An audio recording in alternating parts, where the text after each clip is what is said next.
दादा आई हो दादा तमे हरी मिलल बिया हमारा के गाई हो दादा दोनों बेरा तू बना के पीवा जाई हो दादा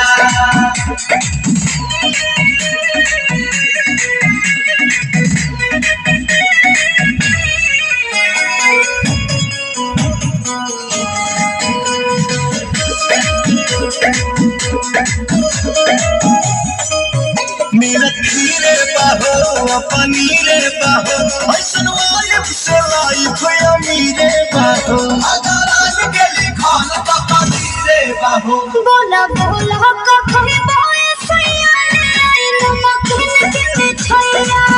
चटनी भी तहत चुमा लगे मिठाई हो दादा मुझे तेरे भाई सब हलवाई हो दादा आई हो दादा आई हो दादा तमे हरी मिलल बिया हमारा के गाई हो दादा दोनों बेरा तू बना के पीवा जाए हो दादा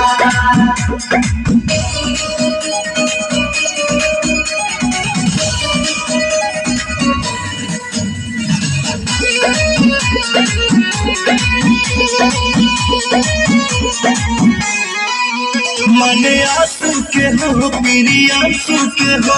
तो जान ही पवन पे आंसू के हो मुझे बड़ा दादा रे आंसू के हो पिया आई था कौन बने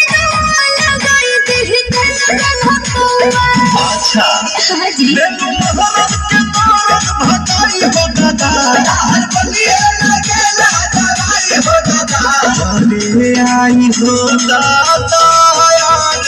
आई हो दादा तमे हरी मिलल बिया हमारा के गाई हो